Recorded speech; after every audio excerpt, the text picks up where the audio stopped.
Welcome back to our deep dive into the Fukushima Daiichi accident. Always good to be back. We've made it through 4 IAEA reports already. Yeah, tracing the events, the causes, the immediate impact. Right, the initial fallout.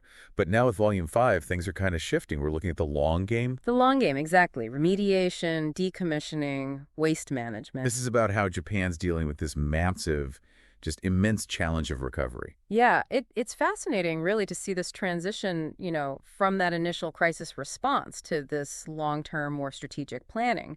And these reports do a great job of highlighting just how far-reaching the impact of a nuclear accident can be. It goes way beyond just that initial event. Oh, absolutely. And you know me, I love to understand how things work, the nuts and bolts. Right. So let's jump right into Chapter 5.2, Remediation and Environmental Consequences, which reminds us that this accident didn't just impact the plant itself. Right. We're talking about radioactive materials, cesium in particular, spreading over a huge area. Yeah, requiring a massive cleanup effort. Huge. And what I found really interesting was this different strategies for different areas approach. The SDA, it's like they Yeah. realized one size doesn't fit all in this situation. That's a great point.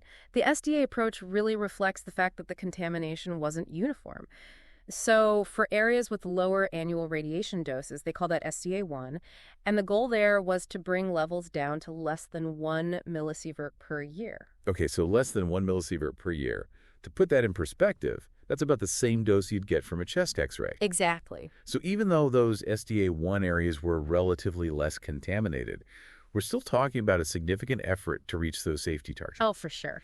And then you have SDA2, where the doses were higher, and it becomes more than just decontamination. You've got to rebuild infrastructure. You have to encourage people to actually come back home. Yeah, can you imagine trying to restore those essential services and convincing people that it's safe to return after such a traumatic event? I can't even imagine. It's a challenge on so many levels, right? You're connecting environmental cleanup with this whole social and economic recovery. Absolutely. And then you have SDA3, those are the most heavily contaminated areas, and there the focus shifts to providing suitable living environments for the people who had to evacuate and helping them rebuild their lives. Decontamination is still being evaluated in those zones.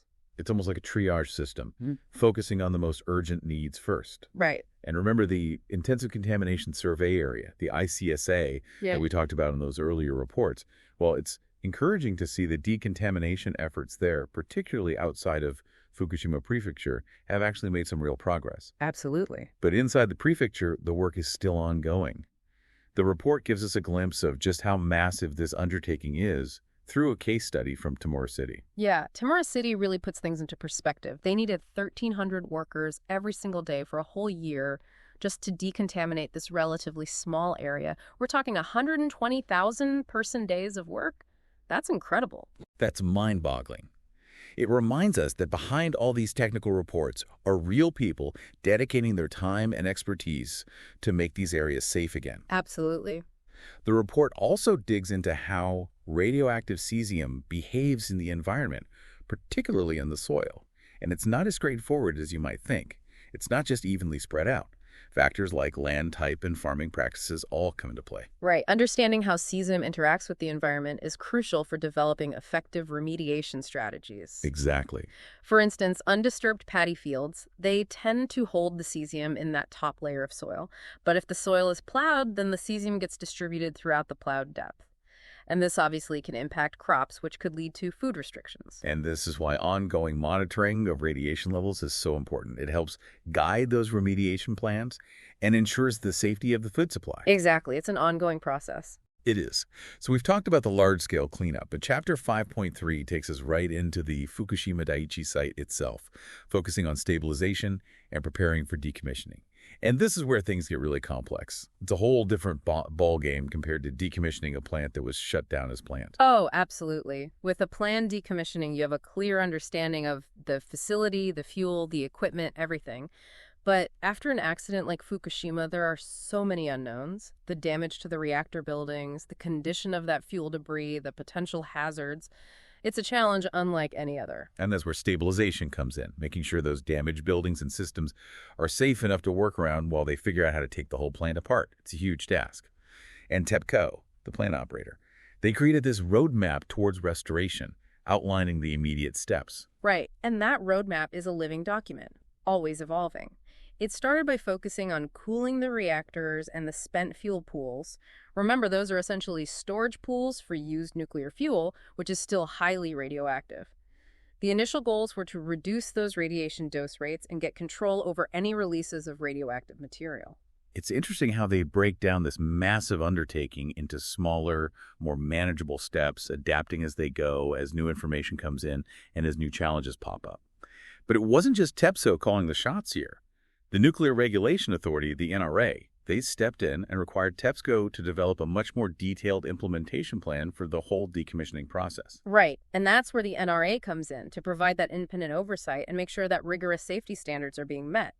TEPSO had to outline every single detail, from the design to the operating procedures for all the facilities involved in the decommissioning. This ensures transparency and holds them accountable, which is crucial for maintaining public trust. Absolutely. Transparency and accountability are so important, especially in a situation like this where there's so much at stake. But even with a solid plan in place, Chapter 5.3.4 points out just how challenging decommissioning Fukushima Daiichi is compared to, say, the 3 Mile Island accident in the U.S. Right, 3 Mile Island was serious, no doubt, but it was contained to a single reactor. At Fukushima, we're talking about 3 damaged reactors, and each reactor building has one of those spent fuel pools we talked about. That's a lot of radioactive material to deal with. It's not just the quantity either, it's the location. The fuel debris at Fukushima Daiichi is much deeper than it was at 3 Mile Island, which makes removing it incredibly complicated. Exactly. And when you add in all the unknowns about the condition of that fuel, it becomes clear that decommissioning Fukushima Daiichi is going to be a long and complex process, potentially taking more than 30 years. It requires sustained effort, technological innovation, and a lot of international collaboration. Fukushima Daiichi is really setting a precedent for how we approach these kinds of complex nuclear cleanup projects in the future. It's a monumental task, for sure. Right. And it's not just the physical structures that need to be addressed. Chapter 5.4 tackles the equally challenging issue of waste management. Right. The accident generated a massive amount of radioactive waste, both on-site and off-site. Massive. And figuring out how to manage it safely and responsibly is absolutely critical. That's where Japan's new legislation comes in, the Act on Special Measures Concerning the Handling of Radioactive Pollution. This act clearly defines who's responsible for what when it comes to this waste. So it's a shared responsibility, but TEPSCO still bears the brunt of it, right? Yeah. They have the primary responsibility for managing all the waste on-site. Absolutely. And they had to create a detailed plan outlining everything. The types of waste, storage methods, and even research and development plans for disposal. It's a huge logistical challenge with this added layer of radiation safety on top of it all. It's a massive undertaking, to say the least. And what's crucial here, as the report points out, is meticulous record keeping. Every step of that waste management process, from generation to disposal, needs to be carefully documented. It's all about transparency, safety, and long-term accountability. And not just for Japan, but for the international community as well. We can all learn from this experience. Absolutely. And those records are especially important because some of this waste is going to be around for a very long time. It's highly radioactive, and it requires specialized disposal facilities. Japan is currently looking into various options, including something called geological disposal. Right. Geological disposal is really the most viable long-term solution for this type of waste. It involves burying it deep underground in stable rock formations. Right. But it's a complex undertaking, both scientifically and politically, and Japan is still in the early stages of evaluating potential sites and developing the infrastructure they'll need. It's a reminder that the legacy of Fukushima Daiichi extends far beyond the immediate cleanup. We're talking about managing this radioactive waste for generations to come. Now, let's shift our focus back to those remediation efforts within the SDA, the Special Decontamination Area, as discussed in Chapter 5.4.3. This is where the most intensive cleanup is happening. Right. And the SDA is divided into those 3 zones based on the level of contamination. And the report really goes into detail about the progress and effectiveness of remediation in each zone. They emphasize finding that balance between decontamination and preserving the environment and the livelihoods of the people who live there. It makes sense, right? It's not just about removing radioactive material. It's about doing it in a way that minimizes the disruption to ecosystems, to agriculture, to the lives of the people who call these areas home. Absolutely. Public participation is key here. It's about involving local communities in the decision-making, understanding their concerns, and building trust. It's not just about cleaning up the past. It's about creating a sustainable future for these communities. Exactly. And the report also emphasizes the importance of investing in research and development to improve those decontamination techniques, waste management strategies, and long-term monitoring capabilities. Absolutely. The lessons learned from Fukushima Daiichi have global implications, and that emphasis on transparency, stakeholder engagement, and continuous improvement really highlights the need for a global approach to nuclear safety. It's a shared responsibility to ensure that the peaceful use of nuclear energy doesn't come at the expense of future generations. You're absolutely right. It's been a global wake-up call, for sure. But before we get too far ahead, let's turn our attention to Chapter 5.4.4, which delves into the human impact of this disaster.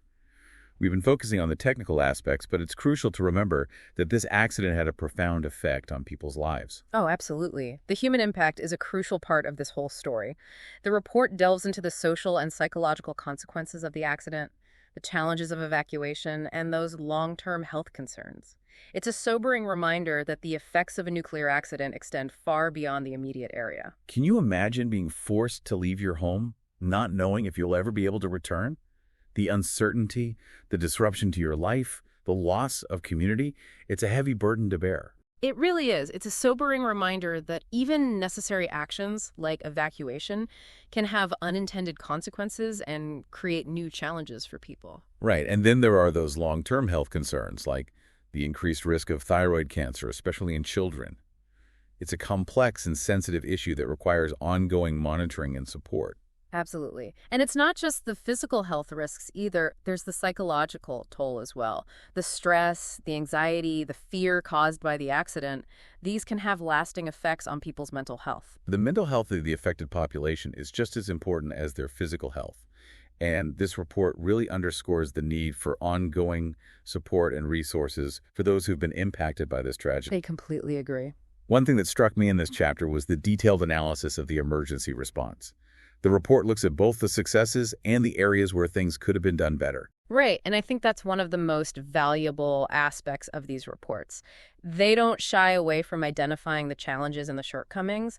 That kind of honest assessment is essential for improving emergency preparedness for the future. Absolutely. And one of the key takeaways for me was the importance of clear communication and coordination among all those different agencies involved in the response. Communication is absolutely key in any emergency situation, but especially one as complex and rapidly evolving as this. Exactly. The report highlights the need for a well-rehearsed emergency response plan, with clear roles and responsibilities for everyone involved. Right, and it's not just about communication between agencies, it's also about communicating effectively with the public.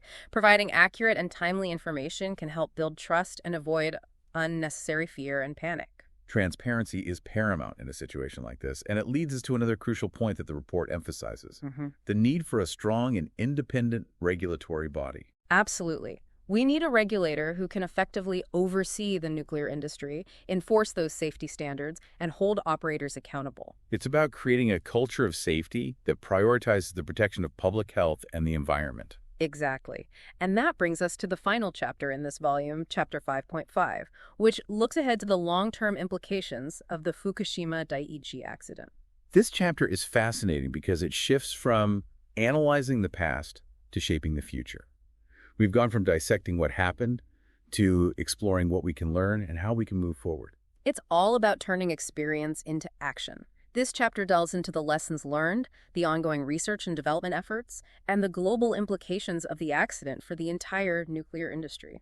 The Fukushima Daiichi accident was a major turning point for the industry. It led to a reassessment of safety standards, emergency preparedness, and the long-term sustainability of nuclear power. It serves as a stark reminder that nuclear technology, while incredibly powerful, comes with inherent risks that must be carefully managed. Right. The report stresses the need for continuous improvement in every aspect of the nuclear fuel cycle, from reactor design and operation to waste management and decommissioning. It's about fostering a culture of vigilance and a commitment to learning from both positive and negative experiences. And it's not just about the technology. It's about the human factor as well. The report highlights the importance of training, education, nurturing a strong safety culture among nuclear professionals, and engaging in open and transparent dialogue with the public. Open communication and public engagement are essential for building trust and ensuring that nuclear technology is used safely and responsibly. The Fukushima Daiichi accident, as tragic as it was, has provided invaluable lessons for the global community. It certainly has. The IAEA's comprehensive analysis presented in these 5 reports is a testament to the importance of international collaboration and a shared commitment to nuclear safety. It's a roadmap for the future, guiding us towards a more resilient and sustainable nuclear energy landscape. And with that, we come to the end of our exploration of Volume 5. But hold on, we're not quite done yet. We still need to wrap up this entire 5-part deep dive into the Fukushima Daiichi accident. Are you ready for a whirlwind tour of the key takeaways from all 5 reports? Absolutely. Let's synthesize all those key insights from our journey through over 1,000 pages of IAEA reports. Sounds good to me. Starting with Volume 1, we established the groundwork, walking through that sequence of events, the earthquake and tsunami, the reactor meltdowns, the hydrogen explosions. We saw how those multiple layers of defense failed, how those communication breakdowns hampered the response, and how the plant's design vulnerabilities were exposed by the sheer force of nature. Right. Volume 1 was a powerful reminder that even our most advanced technologies are not immune to unexpected events. It really underscored the importance of those robust safety systems, comprehensive risk assessments, and constantly challenging our assumptions about what might happen. Then in Volume 2, we went deeper into the causes of the accident, really digging into those technical details or examining those design flaws, regulatory shortcomings, and the human factors that all played a role in this disaster. It was a fascinating exploration of how technology, regulation, and human behavior are all interconnected. Volume 2 showcased the importance of taking a systems perspective, recognizing that accidents rarely have a single root cause. It's about understanding how those various factors can converge and create a perfect storm. Then Volume 3 brought the human side of the story to the forefront, focusing on those emergency response efforts and the impact on the people of Fukushima. We saw the immense challenges faced by first responders, the struggles of evacuees, and the long-term health concerns that emerged in the wake of the disaster. Volume 3 really hit home the importance of preparedness, communication, and empathy in responding to these kinds of events. It showed the need for clear evacuation plans, effective communication channels, and ongoing support for the affected communities. And in Volume 4, we examined those environmental consequences, tracing the path of those radioactive releases, assessing those contamination levels, and analyzing the impact on the ecosystems and wildlife. It was a stark reminder of how interconnected our environment is and how far-reaching the impacts of a nuclear accident can be. Volume 4 underscored the importance of environmental monitoring, scientific assessment, and developing effective remediation strategies to mitigate those long-term effects of radioactive contamination. It also highlighted the need for ongoing research to better understand the behavior of radioactive materials in the environment. And finally, in Volume 5, which we just finished exploring, we delved into that long and challenging road to recovery. We looked at those massive remediation efforts, the complex decommissioning plans, and that daunting task of radioactive waste management. It was a glimpse into the immense scale of the cleanup operation and the long-term commitment required to address the legacy of this accident. Volume 5 emphasized the importance of long-term planning, technological innovation, and international collaboration when dealing with the aftermath of a nuclear accident. It also highlighted the need for transparency and accountability in the management of radioactive waste to ensure the safety of future generations. That was quite a journey, wasn't it? It certainly was. It really does, make you think. Yeah, it has been a heavy one for sure, but incredibly insightful too. Oh, absolutely. Okay, so you mentioned a glimmer of hope. Right. And that brings us to Chapter 5.5, Lessons Learned, Ongoing Activities, and Future Directions. Right. This is where the report kind of shifts gears from, analyzing what happened to figuring out how to move forward. Exactly. This chapter is all about turning experience into action. Right. It delves into, those lessons learned from Fukushima Daiichi, the ongoing research and development efforts, and the global implications for the nuclear industry as a whole. Right. It's almost like a roadmap for preventing future accidents and really improving nuclear safety on like a worldwide scale. Yeah. And one of the key takeaways, at least for me, is this need for continuous improvement. Yeah. In all aspects of the nuclear fuel cycle. Absolutely. How we design reactors, how we operate them, how we manage waste, even how we decommission these plants. Yeah. It's about building this culture of vigilance. Yes. And always striving to learn from both successes and mistakes. Absolutely. And that learning process involves not just the technology, but the human factor as well. Right. The report really highlights the importance of training and education, fostering a strong safety culture among those nuclear professionals, Right. and engaging with the public in open and honest dialogue. It's about acknowledging that nuclear energy comes with risks, but also recognizing that those risks can be managed effectively through, Yeah. transparency, accountability, and that commitment to continuous improvement. You hit the nail on the head. Okay. Transparency is absolutely key. Japan's willingness to share information about the accident, even when it wasn't always, the most positive, was absolutely crucial for building that trust Right. and really learning from the experience. And it allowed for greater international collaboration, too, Oh, absolutely. which is essential, I think, for advancing nuclear safety on a global scale. Absolutely. 100%. Speaking of international collaboration, Chapter 5.6 dives right into that. Yeah. The global response to the accident Right. and the lessons learned for international cooperation in nuclear safety. Yes. It really highlights how Fukushima Daiichi wasn't just a national issue, but a global concern. It really was a global event. Absolutely. Right. The international community rallied to support Japan, Yes. providing expertise, resources, assistance Mm-hmm. in responding to the accident and managing its long-term consequences. Yeah, it really emphasized that interconnected nature of nuclear safety. Right. What happens in one part of the world can have ripple effects everywhere else. It's a reminder that we all have a stake in ensuring the safe and responsible use of nuclear technology. Absolutely. So what stood out to you in this chapter as some of the, most important lessons? Yeah, well, one key takeaway for me is the importance of having well-defined mechanisms for international cooperation in place. Okay. But here's the key before an accident happens. Okay. It's much easier to coordinate a response and provide truly effective assistance when there are already those established frameworks in place for communication, for data sharing, for resource mobilization. So it's like having a plan in place so you're not scrambling to figure things out in the middle of a crisis. Exactly, That- exactly. That makes sense. Another crucial point, and we touched on this earlier, is the importance of transparency Yeah. and open communication. Yeah. Japan's willingness to share information, even when it wasn't positive, was absolutely essential for building that trust Mm-hmm. and fostering effective collaboration. It's about acknowledging those mistakes and learning from them, both individually and as a global community. Exactly. And then finally, this chapter emphasizes the vital role of research and development in enhancing nuclear safety. Yes, absolutely crucial. Right. The Fukushima Daiichi accident led to a surge in research It did. aimed at improving reactor designs, developing better safety systems, deepening our understanding of the risks associated with nuclear technology. Right, because the accident showed us that we still have a lot to learn about nuclear technology and how to really manage its risks effectively. It's heartening to see that something positive can come from such a tragedy, right? Oh, absolutely. The knowledge gained from this research will be crucial for making nuclear energy safer and more sustainable in the future. It really will. So after that deep dive into international cooperation, Right. we've reached the end of our exploration of all 5 IAEA reports on the Fukushima Daiichi accident. We've made it. What a journey it's been. It really had. We've covered so much ground, from those initial moments of the disaster to the ongoing recovery efforts, and the lessons learned for the future of nuclear safety. It's been incredibly informative and, dare I say, inspiring.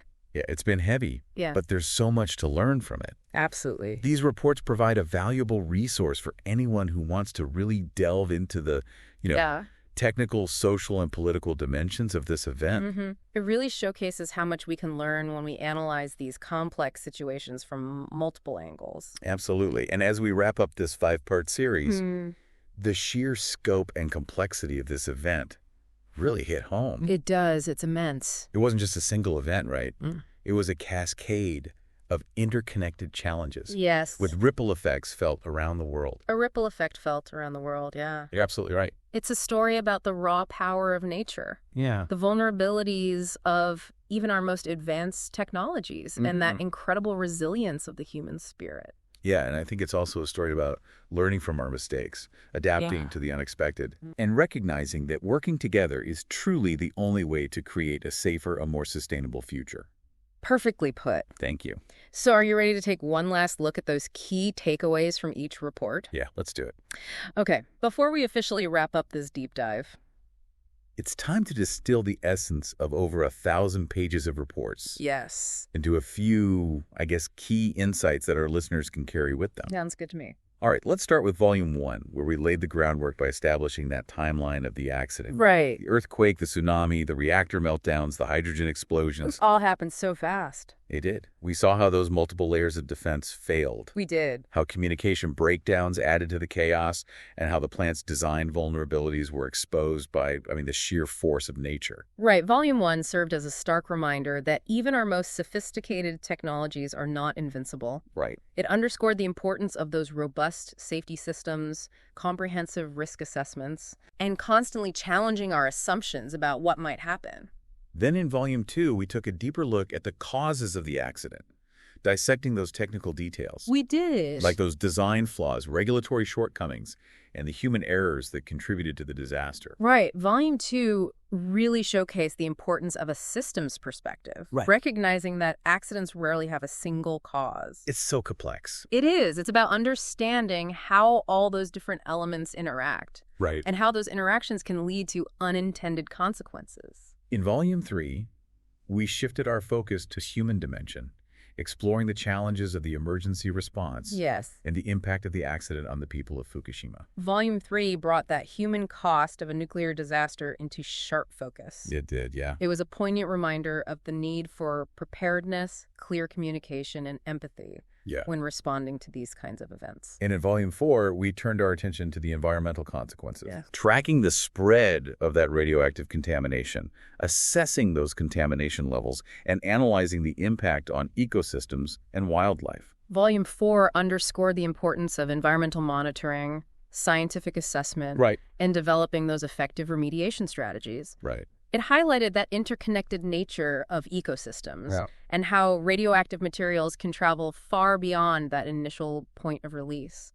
And finally, in Volume 5, we explored that long and arduous road to recovery, from the massive cleanup efforts to the complex decommissioning plans and that daunting challenge of managing radioactive waste. Volume 5 really emphasized the importance of long-term planning, Right. technological innovation, and international collaboration when dealing with the aftermath of a nuclear accident. It really highlighted that long-term thinking. It did. And of course, we can't forget Chapter 5.6, which we just explored, on international cooperation and assistance. Right, a crucial chapter. Really highlighted that global nature of nuclear safety Yeah. and the importance of working together to learn from these events and improve those safety standards worldwide. It was a powerful reminder that we all have a responsibility for ensuring the safe and responsible use of nuclear technology. Yeah, the lessons learned from Fukushima Daiichi have implications for everyone, regardless of whether their country has a nuclear program or not. Absolutely. So, as we wrap up this 5-part deep dive, let's leave our listeners with a final thought to ponder. Okay, I like it. What role can we each play, individually and collectively, in shaping a more resilient and sustainable future? It's a question worth considering as we reflect on the events of Fukushima Daiichi and the lessons we've learned together. That's a great question to leave our listeners with. Right. The choices we make today will determine the world we live in tomorrow. Absolutely. So until our next deep dive, Yes. keep exploring, keep learning, and keep asking the tough questions. Thanks for joining us on this journey. We'll catch you next time. It's amazing, isn't it, just how much we've unpacked from these reports. It really is. It's like peeling back layers of a complex onion, Yeah. revealing all these new insights with each layer. And new questions, too. Oh, absolutely. And while it's been a heavy and at times a bit unsettling journey, it's also been incredibly enlightening, I think. I agree. It's a stark reminder of nature's power and what can happen when things go wrong, but it also highlights, humanity's incredible capacity for learning, for adapting, for working together to overcome these immense challenges. And I think that's the big takeaway here from this deep dive into the Fukushima Daiichi accident. Yeah, it was a tragedy with far-reaching consequences, but it also spurred all this innovation. It strengthened international cooperation. It prompted a global reassessment of nuclear safety. Exactly. The Fukushima Daiichi accident forced us to confront some uncomfortable truths about the risks that come with nuclear technology. But it also showed us the importance of transparency, accountability, and continuous improvement.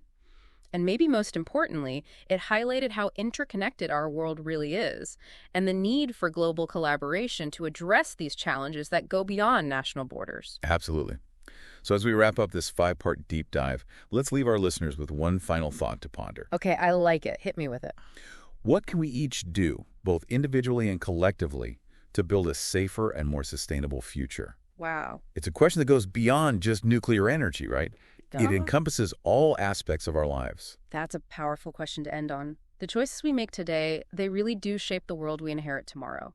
Whether it's advocating for responsible policies, supporting scientific research, or even just staying informed and engaged, we all have a part to play in creating a future where tragedies like Fukushima Daiichi become lessons learned, not warnings ignored. Thank you for joining us on this journey through the IAEA reports on the Fukushima Daiichi accident.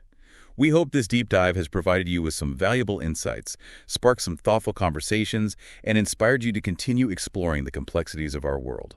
Until next time, keep diving deep, stay curious, and never stop learning.